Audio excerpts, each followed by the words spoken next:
দুইটি সময় ঘুমালে আপনি ফকির হয়ে যাবেন। নবীজি সাল্লাল্লাহু আলাইহি ওয়াসাল্লাম এই দুইটি সময় ঘুমাতে নিষেধ করে দিয়েছেন।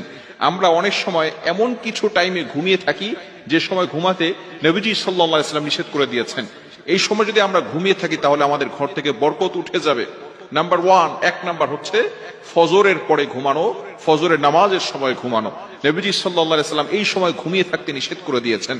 ফজরের ব্যাপারে কিন্তু আল্লাহ তাআলা পবিত্র কোরআনুল কারীমের ভিতরে আয়াত নাজিল করে দিয়েছেন এবং ফজরের ব্যাপারে আল্লাহ তাআলা কসম করেছেন, ওয়াল ফজর ওয়া লায়ালিন আশর। আল্লাহ পাক রব্বুল আলামিন এই ফজরের ব্যাপারে কসম করেছেন। শুধু তাই নয়, এই সময় কিন্তু আসমান থেকে ফেরেশতারা রহমত নাজিল করেন এবং রিজিক নিয়ে প্রত্যেকটা ঘরে ঘরে পৌঁছে যান। এখন যদি কোনো বান্দা সেখানে ঘুমিয়ে থাকে ফজরের সময়, তাহলে কিন্তু তার ঘরের ভিতরে বরকত নিয়ে যাওয়া হয় না, সেগুলো জঙ্গলে নিয়ে হিংস্র যে সমস্ত প্রাণীরা আছে তাদেরকে দিয়ে দেওয়া হয়।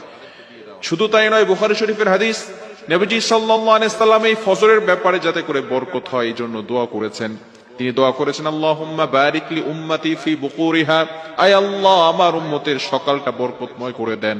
আল্লাহ পাক রব্বুল আলামিন এই দোয়াটা কবুল করে নিয়েছেন। অনেকের ঘরে বরকত হয় না, এর কারণ হচ্ছে যে ফজরের সময় সে ঘুমিয়ে থাকে, যার কারণে তার ঘর থেকে দারিদ্রতা যায় না, দরিদ্রতা দূর হয় না, অভাব অনটন লেগেই থাকে। টাকা ইনকাম করে ঠিকই, কিন্তু অভাব অনটন যায় না, সে ফজরের সময় ঘুমিয়ে থাকে। এই জন্য অবশ্যই ফজরের সময় ঘুমানো যাবে না এবং ফজরের পরেও ঘুমাবেন না। অনেক সময় কিছু মানুষ আছে ফজরের নামাজ পড়ে তারপর আবার ঘুম না, এই সময় আপনি আমল করেন, কিছুক্ষণ পরে ঘুমান। ইশরাকের নামাজ নবীজি সাল্লাল্লাহু আলাইহি ওয়াসাল্লাম পড়তেন, এই সময় একটু হাঁটাহাঁটি করেন। বিশেষ করে চিকিৎসা বিজ্ঞান বলছে এই সময়ে যদি আপনি হাঁটাহাঁটি করেন, এই ওয়েদারটা, আবহাওয়াটা যদি আপনার গায়ে লাগান, তাহলে রোগ প্রতিরোধ ক্ষমতা বাড়বে। এজন্য আর এই সময়টা হচ্ছে মুনাফিকের নিঃশ্বাস থেকে মুক্ত থাকে, যেহেতু মুনাফিকরা ফজরের নামাজ পড়তে আসে না। এজন্য আসুন আমরা ফজরের সময় ঘুমাবো না, রাসূলুল্লাহ সাল্লাল্লাহু আলাইহি ওয়াসাল্লাম এটা নিষেধ করে দিয়েছেন। নাম্বার 2, দ্বিতীয় নাম্বার হচ্ছে মোস্ট ইম্পর্টেন্ট, মাগরিব থেকে নিয়ে এশা পর্যন্ত এই সময়টা আমরা ঘুমাবো না। তাহলে কিন্তু যদি কোনো ব্যক্তি ঘুমায় তাহলে সে দরিদ্র হয়ে যাবে, তার উপরে কিন্তু অভাব অনটন লেগেই থাকবে।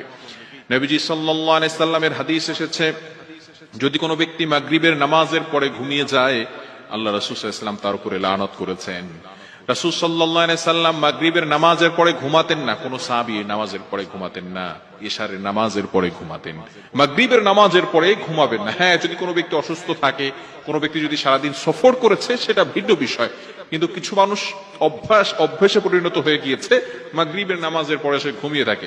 মাগরিবের নামাজের পরে ঘুমাবেন না। হাদিসের ভিতরে এসেছে মাগরিবের নামাজের পরে ঘুমানো, এটা সাহাবায়ে কেরাম করতেন না।